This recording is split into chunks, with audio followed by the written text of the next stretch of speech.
for our main topic today, where we're going to review the 2021 film Mortal Kombat. Oh boy! Woo! Let's go. First video game review. Justin, get hyped, get hyped. Yeah! All right. So the movie came out, what was it? April 30th? Yeah. April 30th. April 29th. April 29th. April 29th. And I've seen a lot of mixed reviews, so we'll start off spoiler-free, and then I'll just put up a hard sign that we're spoiling everything. So the plot is essentially we follow not any character you really mainly know. What's his even name again? Cole Young. Cole Young. So we follow Played by Louis Tan. Yep. And he is basically just an MMA fighter down on his luck. And he has the dragon birthmark. Now, this all sounds really stupid now that I'm actually saying this plot out loud. In my head, this sounds a lot better. To be fair, it's Mortal Kombat. Yeah. Yeah, so he gets this dragon birthmark, and basically that means he's one of the chosen to participate in the martial arts tournament of Mortal Kombat, where the three realms of Nether Realm, Earth Realm, and what was the other one? Was it literally Outworld. Other Realm? Outworld. They all compete to see who can get control of all the realms. If you win 10 times, you get control over everything. And we lost 9 times, so this time we actually have to win, and yada, yada, yada. Basically, like the first game, it implies that there's going to be this ginormous tournament. There's going to be everyone, and there's going to have all these wonderful characters and such, and fighting ensues. Which, honestly, trailer-wise, the movie looked fun. Yeah, absolutely. It looked like a fun kung fu adventure, but It wasn't. it's really stupid. Yeah. Which, again, it's Mortal Kombat, so, like, there's a little bit of leeway there. A little bit of leeway. Just a little bit. A little bit. But Not enough leeway to excuse what the movie ended up being. like at the hard halfway point, everything just falls apart. It's not good at all. Yeah. Not one bit. So now we're going to spoil literally everything. So if you haven't seen Mortal Kombat, Sure. don't turn away now. Yeah. Plug your ears. Skip to this time code. Yeah, we have timestamps. Like we can totally do that now. Yeah. Oh my God, they don't even follow the game. They just like the whole point is Shang Tsung, who's Outworld's guy, and Raiden is Earthrealms, right? So they're assembling their team, and Shang Tsung just goes, you know what? I don't even though we're gonna win, I don't even want to participate in this tournament. Let's just kill everyone before the tournament starts. That's way we'll win automatically. So that's the main conflict of the game, is that Cole Young now has to find a way to get superpowers and train himself for the actual real Mortal Kombat tournament, all while avoiding all the random enemies that Shang Tsung sends out, thus basically whittling down the roster. So the film heavily implies that I thought that, because like the film starts with like a 7-minute roll of the backstory of the character Scorpion, of how Sub-Zero basically wiped out his whole clan, and Scorpion sitting there in NetherRealm. Which I think we're in agreement. That opening 7 minutes is phenomenal. It's great. It features some absolutely great filmmaking and storytelling from both points of view. Camera cutting every 3 seconds. Well, that's most Hollywood action movies. Yeah. I've learned not to get my hopes up about those things. That's true. But this one was really noticeable. Like, this one was kind of worse. And yeah, so the whole film kind of implies that Cole Young is a descendant of Scorpion. And Raiden even says, like, yeah, Raiden even says that he's the bait, because He's descended from one of the best ninja who ever lived, Hanzo Hasashi. Yeah, Hanzo Hasashi, Scorpion. And, you know, so he has to go to where Raiden is. So, what was it? So, and like Sub-Zero's still alive? So Sub-Zero's chasing Somehow, him. We don't know how, but he is. Sub-Zero's still alive 400 years later or whatever, but Sub-Zero's alive. So he's still there, and what was it? Jax and Sonya Blade find him, 2 American military personnel, and they have Kano, which is a bad guy. He's a mercenary, and like the gang's all there, and then Fan favorite character, Lizard Show. I'm sorry, not Lizard. Reptile. Spider-Man's the Lizard. It's the same thing. Reptile. He looks more like the lizard than he does Reptile. Yeah, that's what I thought of, because I'm trying to remember. It's like, what happened first? A lizard came in. No, that's Reptile. Reptile comes in. They kill him. He's gone. Instantly. Yeah. Like cool fight scene, but he's gone. That character's gone. Then what was it? They get to Raiden, and then Shang Tsung's like, you know what? They get to Raiden. They have a big training montage where there's absolutely no plot development whatsoever. Yeah, and then the film just hard stops to Shang Tsung going, you know what? Let's just invade their house. Let's just go to the temple, even though it's against the rules to do so. And of course, at Raiden's temple, we meet both Liu Kang and Kung Lao, who in the game series, they are quite similar, but they are very clearly two separate characters. Yeah. You wouldn't know that from watching the movie. They are essentially the exact same character here. Yeah, they do literally the same thing, except one has the saw hat and one does the bicycle kick going. Yeah. That's. Which honestly, that didn't even look that good. Oh no, because the bicycle kick doesn't look good anytime. I thought it looked okay in MK11. Okay, that's true. Game-wise, it looks Yeah. good. But like in practice, it looks like Godzilla when he's doing the drop kick. Okay. There we go. And like there's not really much of a plot at all until Shang Tsung says, you know what? We're skipping the plot. I'm taking the fight to them. Yeah. And then he just takes the fight to them. He brings Goro, which Goro is in the first game. Yep. He brings Melina, which canonically doesn't make sense. Katana is nowhere to be found in this film. For people who aren't familiar with the Mortal Kombat lore, Melina is a half clone of Katana infused with Tarkatan DNA. And, there is no Katana. There is no Tarkatans anywhere. Yeah, not even the main Tarkatan character, Baraka, he's nowhere to be found, but they put in Melina. They put in Cabal. Which I like Cabal. I like Cabal. I'll give that a slide. But he looked goofy. Yeah. He looked goofy. And then they put in who? Nitara Nitara? and General Reiko, the latter of which I had never even heard of until seeing the movie. Yeah, which they're all from like Mortal Kombat 4, and they kind of stayed in Mortal Kombat 4. Or was it Armageddon? It was one of the really bad ones no one liked. I think both of them debuted in 4. Okay. At least Reiko did. So like, we got jobbers who weren't in the first game, and they all just kind of show up to the temple, and they just start fighting. Yeah. And then Kung Lao dies, and then that's kind of it for a while. Yeah, that's kind of it for a while. I mean, yeah, Cole gets literally plot armor. Literally plot power. armor. Yep. So that's the point where I was confused, because I was like, okay, he's not gonna be Scorpion, because Scorpion, he's literally a ninja that just can't die. He teleports everywhere. He has fire. But Cole Young gets power armor for his ability. So he's not Scorpion.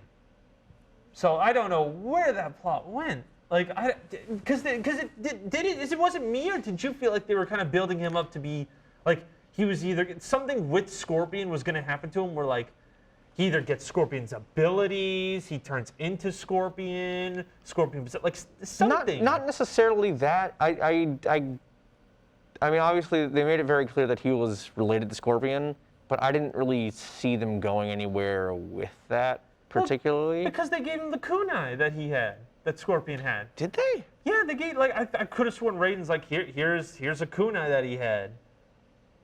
I don't remember. The movie's kind of forgettable, guys. Oh, Sorry. yeah, the movie, we're trying our best here. Yeah. Okay, please hold on. I have the Wikipedia page for this up right now. Yeah, we're trying our absolute best. But so, like, I thought he was at least going to be like, I will take up the mantle as the next Scorpion. And then everyone goes and they have their little fights. Also, can we talk about how Cole, who's like very new to all this, takes down Goro, the champion of the last 9 Mortal Kombat tournaments? Oh my gosh, I didn't even think about that. Goro's the... he wiped Goro. Goro's like... Okay, so in the 90s... Actually, you know, we could bring this up. The 90s movie, Goro was like the second to last fight with Johnny Cage, right? Like he was like one of the last 3. Yeah. Because wasn't Goro kind of the, other than Shang Tsung, like Goro was the big bad in the original movie. Yeah, Goro. He was the original. He was the big bad, one of the second to last big bad in the original game. Yeah, because Shao Kahn wasn't there yet. No, it was just Shang Tsung. So like Cole Young just wipes out Goro, and also, you know what? I keep like going scatterbrained because I'm trying my best, but like I'm still trying to piece back the movie. So the Elder Gods made this tournament, and they put Shang Tsung in charge of Outworld. Theoretically, I guess Quan Chi, even though he's never announced, he's technically the guy for NetherRealm. I guess, yeah. So at that point, he's not in the movie. Don't worry about it. And Raiden's Earthrealm. I'm just explaining this for the people at home. Okay. The Elder Gods have the power to make them, I would imagine, stop at certain points. Wasn't the whole thing that like Raiden can't intervene because he's an Elder God? Yeah, Raiden can't intervene, but why? What? Like, how was Shang Tsung allowed to just enter his temple because he felt like it, and like no one else could do anything? Like how? Like Shang Tsung's literally breaking the rules for his favor to win in a tournament. Decided, like not decided by the Elder Gods, but decided by combatants. So wouldn't Shang Tsung going to Raiden's temple to kill all of his fighters right there in front of him? How is Raiden going? Well, can't interfere with anything. I can't interfere with the tournament to make my odds win. But it's like Shang Tsung's cheating. And like he doesn't get any repercussions for it. No one even smacks him around. Well, the thing is, we don't even get to the tournament in this movie. You know, the titular tournament, Mortal Kombat, that's saved for the sequel. Yeah, that's the sequel, and I guess. Let me tell you guys. I would say this movie's ending sucked, but that would imply it had an ending. Here's what happens. We get to the big Scorpion v Sub-Zero fight. Hold on. You skipped the part where Shang Tsung sends all of his people, and they all died, so meaning they can't be in the sequel. We forgot that major important part. We wiped out a quarter of the villains before the actual tournament. We wiped out everyone but Sub-Zero and Shang Tsung. I'm talking about like the whole villain roster for the whole trilogy. Think about that. Melina's gone. Yeah. Cabal's gone. Yeah. Goro's gone. Yeah. And I guess, you know, Nitara and Raiko are also gone. Do you know how many there's like actually left? And now Sub-Zero is also gone. Yeah. They literally wait. And Reptile's also gone. You know, before we started talking about this, I wasn't hating on this film this much. But now that we're talking, I'm like, this movie did kind of suck. Yeah, as an action movie, it's totally fine. It's totally palatable. Serviceable. It's serviceable. But then the more you think about it, you go, well, that's dumb. That's dumb. That's dumb. Why'd they do that? That's dumb. Oh, the movie's over? Yeah. So like as I was saying, we get to the big Scorpion Sub-Zero fight. The reason everyone's here, fight ends, Shang Tsung comes up and he's like, dang. Guess I need to get more fighters for the tournament. And that's it. We get a tease for Johnny Cage, and the movie ends. Which, and again, to bring up also this plot point, if Shang Tsung cheated and went to Raiden's tournament, why didn't he just wipe the floor with everyone in that area right then and there? And he could have too. He's powerful enough. Yeah. He's Shang Tsung. He already killed Kung Lao. Which, again, they wiped out another character. But they killed Kung Lao off.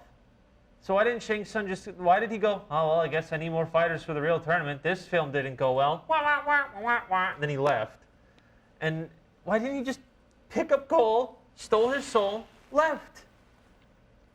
Speaking of stealing his soul, I would like to give a shout out to whoever put in the line, he's about to get his soul sucked in this movie. That's all. That's all I'll say on that. Good job. Thank you. And the fact that they gave it to Cabal, who said it in that really gravelly voice. He's about to get his soul sucked. That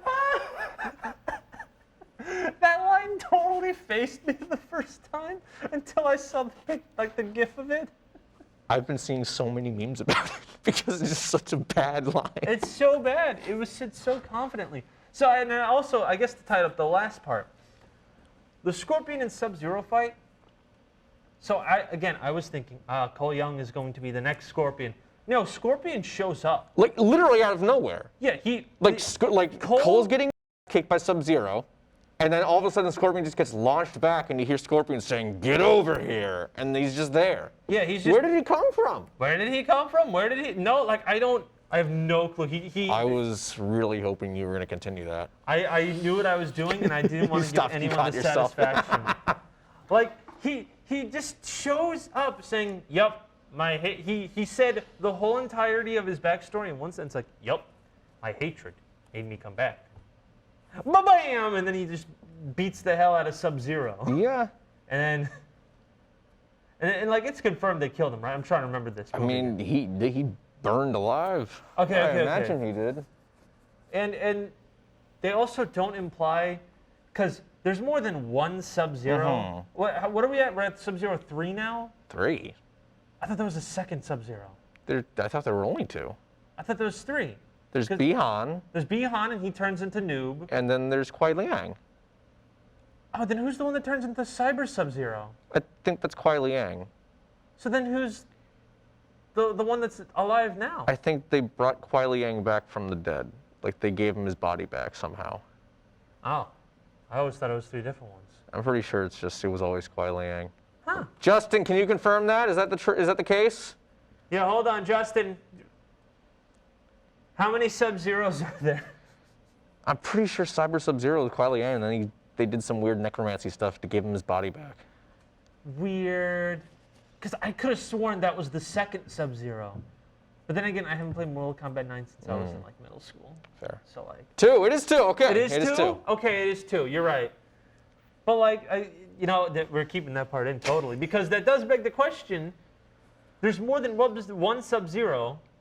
Where's the rest of Sub-Zero's clan? I don't know. And the thing is, because Joe Taslim, who plays Sub-Zero in this film, said if the movie does well, he signed a contract for a total of 4 films, so 3 sequels.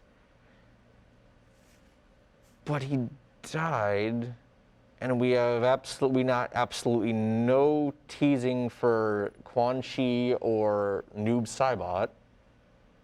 Which is what's the first Sub-Zero turns into after he passes away. So what? It really does seem like they just it's like they took a plot that had a bunch of lore that you can like put them together like a jigsaw puzzle, but instead what they did was they made their own jigsaw puzzle that looked like a 5-year-old made it, and they put whatever they want on top of it, and they said we don't need to ever think about this, ever. It really lore-wise nothing makes sense at all. At all. Which is the main disappointment because it's so easy to do the lore of Mortal Kombat. It's so easy. You just got to pick the right group of characters and you don't really got to do much. That's what the 90s film did. Just take the cast of the first game and do that. But he goes, well, I want something from 1, I want something from 2, I want something from 3, I want something from 4, I want something from Armageddon. It's like, buddy, dial it back. Slow your roll, pal. Slow your roll. And then he goes, I want to make a new one, and I want to do this, and I'm like, woo, calm down, buddy. The action scenes are actually pretty good, though. I enjoyed the fight. I did like the Sub-Zero Scorpion fight. I think that was really good. Sub-Zero Scorpion fight was good. I thought, like, even the cheesy, the fight in the temple and the fight afterwards, those weren't bad. Yeah. Goro fight technically wasn't that bad either. I liked Goro. Like, all of the fight Even though Goro was a big CGI monster, which doesn't always work in action movies. It doesn't, but honestly, I thought it worked pretty well. It's better than some, that's for sure. That is true, better than some. But honestly, if I had to give it, like, I think it's average. Do you want to do out of 5 or out of 10? You want to do out of 10? I can do out of 10. I'm going with a 5 then. I was going to go 5 too. I'm going with the 5 All out of right, 10. so you heard it here first, folks. The official DCM rating of Mortal Kombat 2021 is 5 out of 10. I'm going to put 5 different flavors of Doritos, like right here. That's our score. There should be at least 5. Oh, I think there's at least got to be 10 flavors of bags. Well, let's hope so. Yeah, 5 out of 10. It's okay. It's fine. Action's cool. Yeah. Lore is not well constructed ever at all. Nope. Not one bit. Nah.